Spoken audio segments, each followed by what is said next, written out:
I'm not quite sure if I should label this as a TBR or if I should just be saying July plans. I don't know. If you haven't noticed, my channel is about 3 things. It's writing, it's life in Japan, and then it's reading. And I do usually do a monthly, oh, this is what I'll be reading video, and then I'll just have random little Japanese bits in between, and then I also will throw out a writing vlog. But this month, I have to be a little bit more structured because I have things I need to do, and I'm going to need to do them in a particular way or nothing is going to get done. So today, I definitely encourage you to use the timestamps based off of what you are looking for. First, I'm going to be talking about my overall plans for July, which has a lot to do with Japanese learning abilities. So if that's not of interest to you, just know I'll be doing a challenge all through July where I only speak Japanese. If that doesn't interest you, skip on over and I'll be going over the books I will be reading in July, which will of course be affected by that challenge. So if you skipped that part, that's the only thing you need to know. Then I'll be talking about my anticipated releases for July because I will be doing a lot more mood reading, I think, this month, and so I figured I would share my most anticipated releases that are coming up. Then finally, I'll be going over my writing content, just kind of giving you an idea of what's to come, and that's about it. So feel free to use the timestamps if there's something that appeals to you more or you just want to skip over something that appeals to you less. But let's go ahead and get into it. My July will be looking a little bit different because I'm going to be trying or challenging myself to improve my Japanese, and that will be going all through July. What does that mean?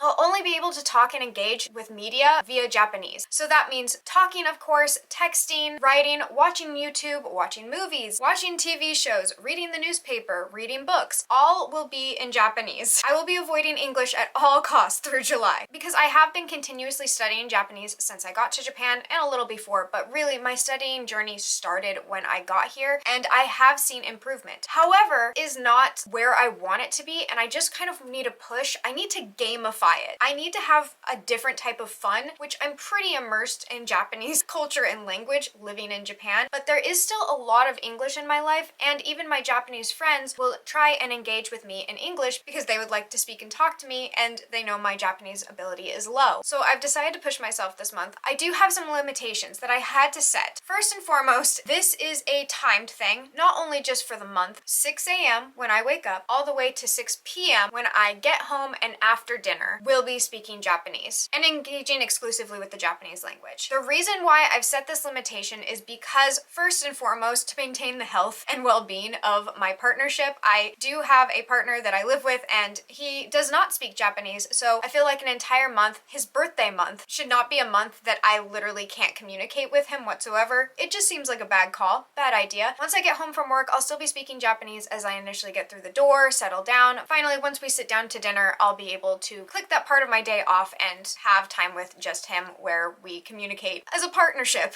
and not as me gamifying my hobbies. It also would limit the type of content I can create. I do plan on getting pretty creative as far as how I make some of my videos this month. I have a couple videos pre-filmed, but I will need to make content this month. It just allows me to have some wiggle room if I'm stressing myself out. I know future Jade is going to be tired mentally as well as physically, and I want to give just the best chance for success. The other reason I have these limitations is because if I'm just writing all of my comments in Japanese to people who barely know me, it's not going to jive well. There's still a networking aspect and a friendship aspect that I want to maintain, and that just seems like the easiest way to go about it so I can respond to comments and things like that. You might see some Japanese on my Instagram because it's just unavoidable. I usually do go to bed about 8 p.m., maybe pushing it to 9 during the work week, so that gives me 2.5, only 3 hours of English, and I think that that's fine, especially as I'm winding down for sleep, a little bit of time to deactivate my brain. And then the final reason why I have this limitation is because I will be editing my book, and I'm already going to be cutting down the amount of time I can do that. I won't be able to edit my book throughout the day. I'll have to do it after work and in the evenings. I do have deadlines for my editing right now because my book is finished in the fact that it's gone through several rounds of edits, and it's going through this round of edits specifically so I can get it to alpha alpha and beta readers. Beta readers hopefully in September, which gives alpha readers only about August to give me feedback, and just like that turnaround is really quick, and I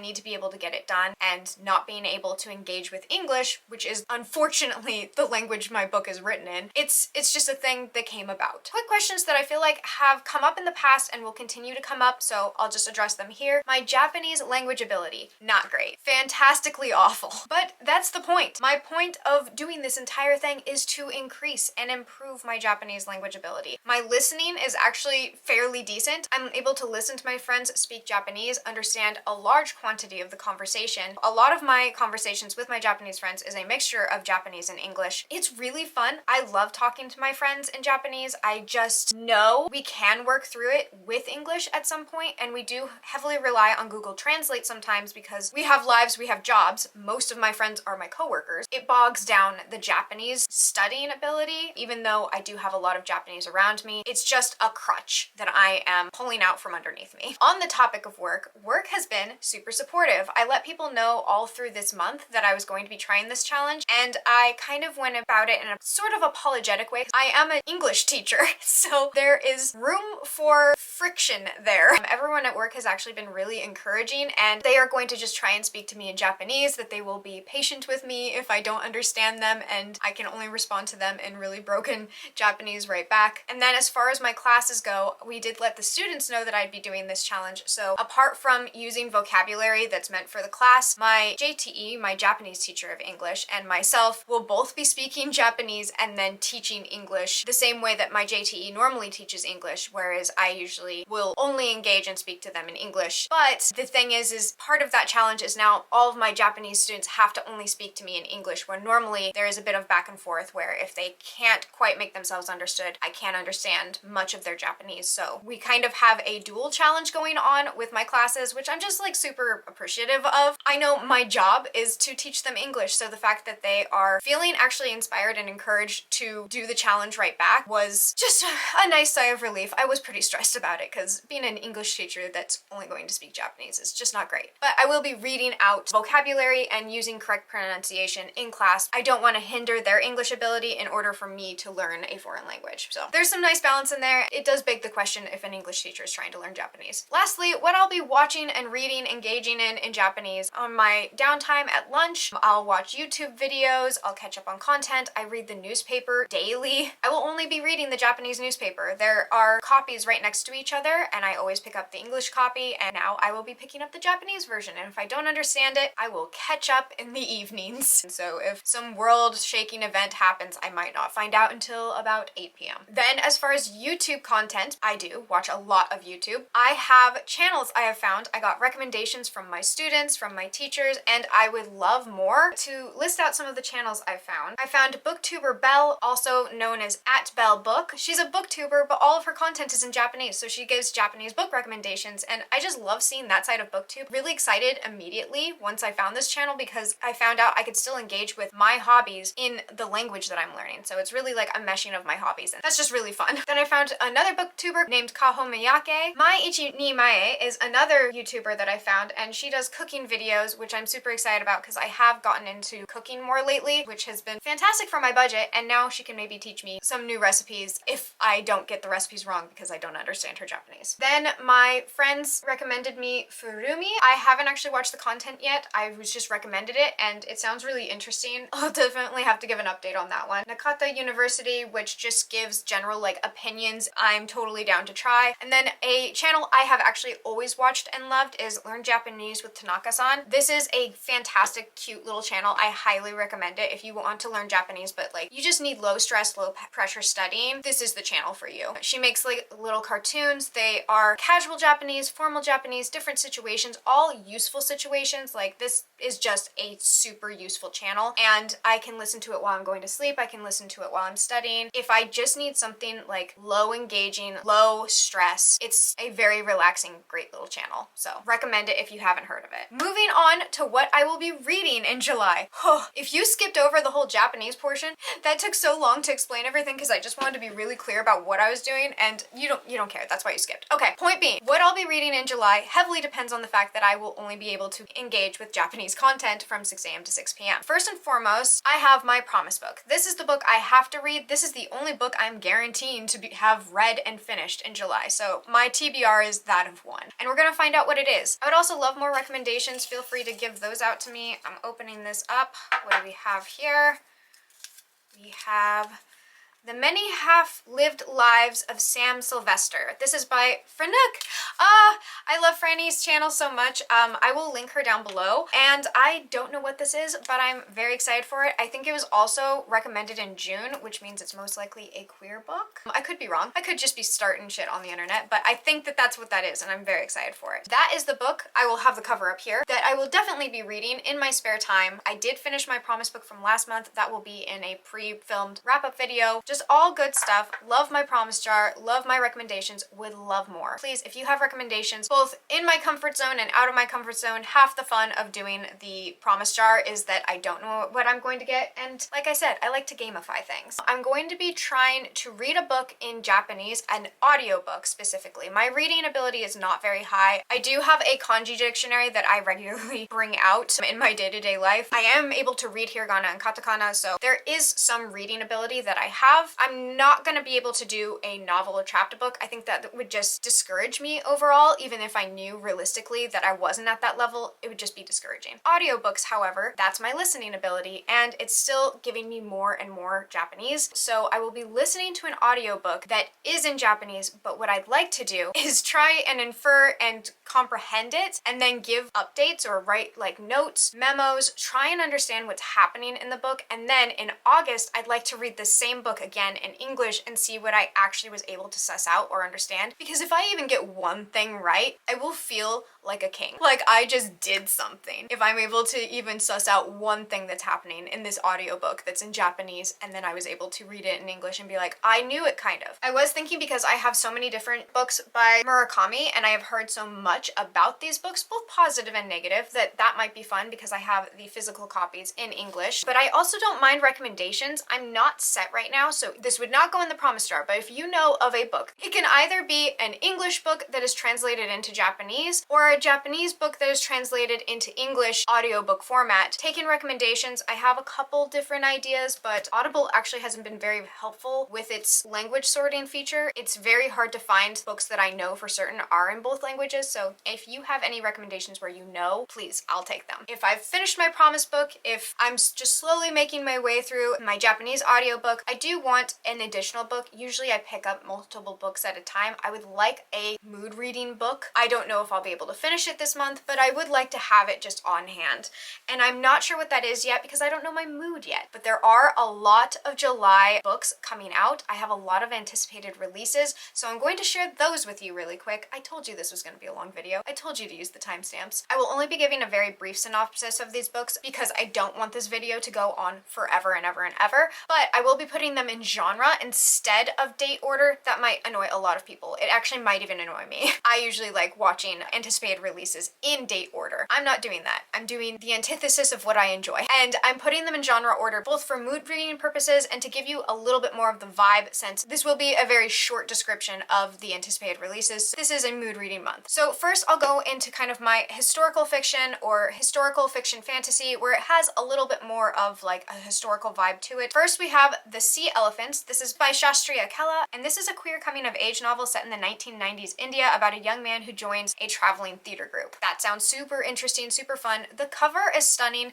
and that comes out on July 11th. Then we have Immortal Longings. This has been on just about everyone's anticipated release that I've seen for July, and I mean, it sounds awesome, so I get it. It is a debut novel by Chloe Gong, and it's inspired by the story of Antony and Cleopatra. It's a fiery collision of power plays, spilled blood, and romance amidst a set of deadly games. Every year, the kingdom of Talon will flock to its capital, Twin Cities, where the palace hosts a set of games. Competitors will fight to the death to win unimaginable riches. This is historical, as in it's based off of Shakespeare's Antony and Cleopatra. We've already moved out of historical and into fantasy, which is just the realm I love most. This comes out on July 25th, which might be when my brain is winding down and can't take any more Japanese, so it's very possible that this is the one I pick up, and like I said again, it's on like everyone's anticipated releases, and I don't want to miss out. Then we have The Witcher, not The Witcher, that's a lie. The Witcher is not on my list this month. We we have The Weaver and the Witch Queen by Genevieve Gornacek, and this is the lives of two women, one desperate only to save her missing sister and the other a witch destined to become a queen of Norway, intertwined in this powerful novel of Viking Age history and myth from the acclaimed author of The Witch's Heart. I've heard amazing things about The Witch's Heart. Sounds awesome, sounds great. It wouldn't be on this list if I didn't think it sounded awesome and great. Up next is Dark Water Daughter. This is by H.M. Long and is, I believe, a debut.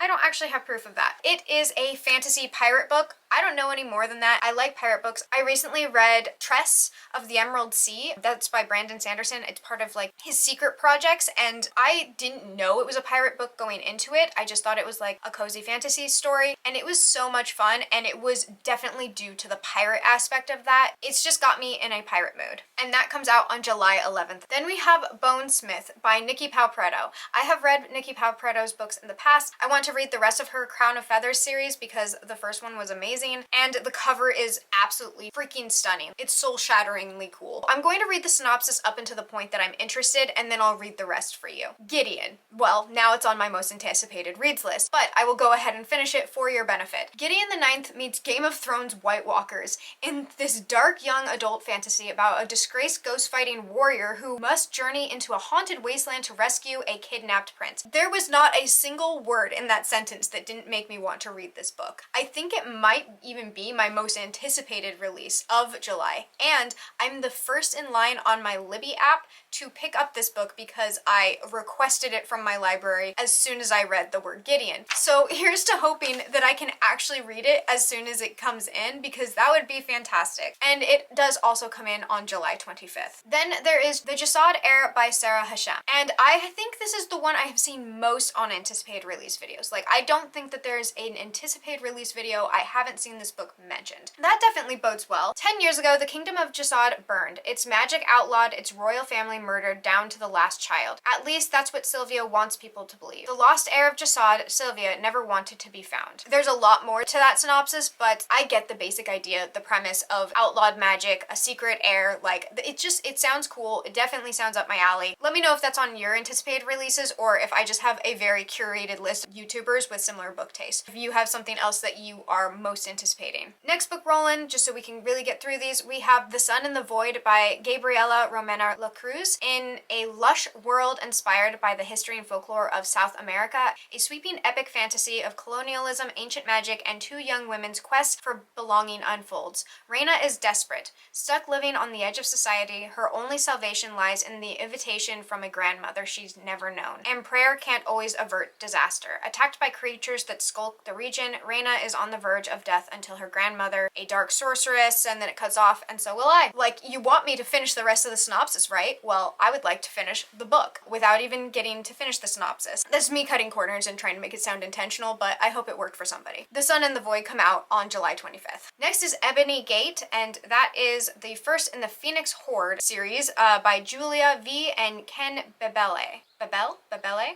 I don't know. Ebony Gate is a female John Wick story with dragon magic set in contemporary San Francisco Chinatown. Oh my god, this sounds awesome. Can you tell I haven't read the synopsis myself yet? Yeah, that's enough for me. Definitely want to read Ebony Gate, and it comes out July 11th. Then we have Secret Project number 3 by Brandon Sanderson. I don't actually know anything about this. That's part of the word secret. There might be information about it out there, but I read Tress of the Emerald Sea this month, thought it was fantastic, and it's part of the Cosmere-verse, which I am currently reading, but they can be read as standalones. I think the only continuous thread that it has between all of them is that the grander universe it takes place in on different planets, and the narrator of all of these books is Hoyd, who is a reoccurring character within the universe. I'm not going to give too much more away because I don't actually know what is and isn't spoilers, because I have picked up so much random things from the Cosmere-verse. I might have already said too much. It's a secret on it, so I probably shouldn't even be talking. But that comes out on July 1st, which is either today or yesterday, depending on how fast I edited this and what time zone you're in. Then we start moving into sci-fi, which I guess maybe the Secret Project might be part of. Tress didn't feel like sci-fi to me. This next Secret Project might be, so I'll stick that in like fantasy ebbing into sci-fi. Now that we're now in full-blown sci-fi, I think I only have 2 sci-fi books on my list. First, The Splinter in the Sky by Kemi Ashingiwa, and this is a diverse, exciting debut space opera with a young tea expert who's, oh yeah! A diverse, exciting exciting debut space opera about a young tea expert who is taken as a political prisoner and recruited as a spy on government officials, a role that may empower her to win back her nation's independence. Perfect for fans of N.K. Jemisin and Nnedi Okorafor. Yes to space opera always, but also my battery's running out. Of course it is. Pause. The Deep Sky by Yumi Kitase is another sci-fi, as well as being a thriller, debut about a mission into deep space that begins with a lethal explosion that leaves the survivors questioning the loyalty of the crew. They left Earth to save humanity. They'll have to save themselves first. I like thrillers, I like suspense, and I like sci-fi, so the blending of this sounds like a fantastic mixture, and the stakes seem really high. And it comes out mid-July on July 18th. That kind of moves us into thrillers or like suspense horror. I might participate in Summerween. I really want to. I just don't know. I have to kind of base it really off my mood. But I do have some suspense horror and thrillers that I think would go nicely into there and that come out in July. First, we have None of This Is True. This Is True is by Lisa Jewell, and it is a psychological thriller about a woman who finds herself the subject of her own popular crime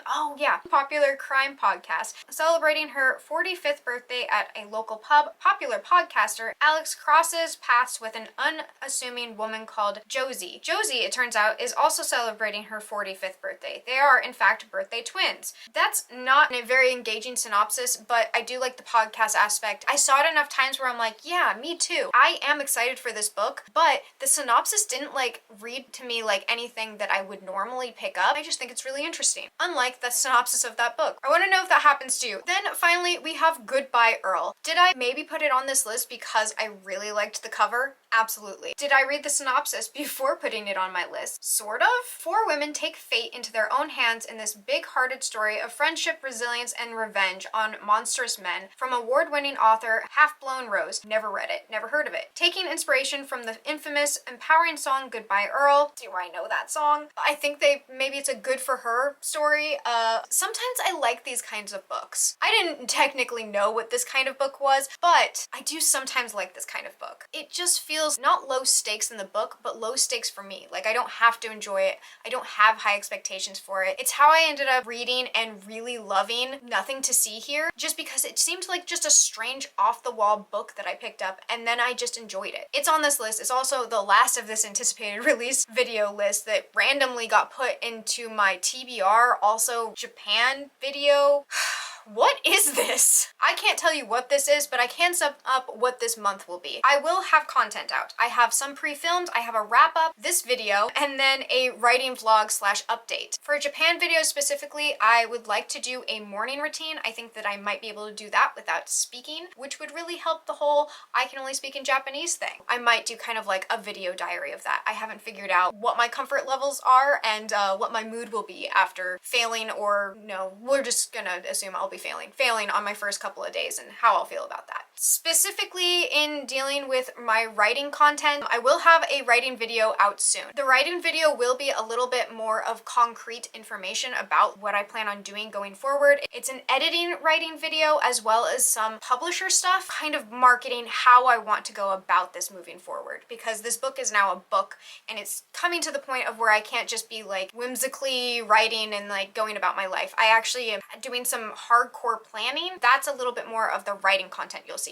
Having some reactions to some of my feedback, and then moving forward in my development of my book. I do have this set deadline in my head right now for having beta readers in September, so if that's something you're interested in, definitely tune in for that video because it will have more information on beta readers and how I plan on going about that, and if you would like to participate in any portion of reading my book before it's released. But much like my book, my word count is currently too long, so I'm going to go ahead and wrap this up. I hope you utilize the timestamps while you're down there scrolling through. If you wouldn't mind hitting that like button, it actually really helps my channel. I'd really appreciate it. Whether you do or not, I hope you're enjoying the sun or more stars wherever you are, and until next time, bye!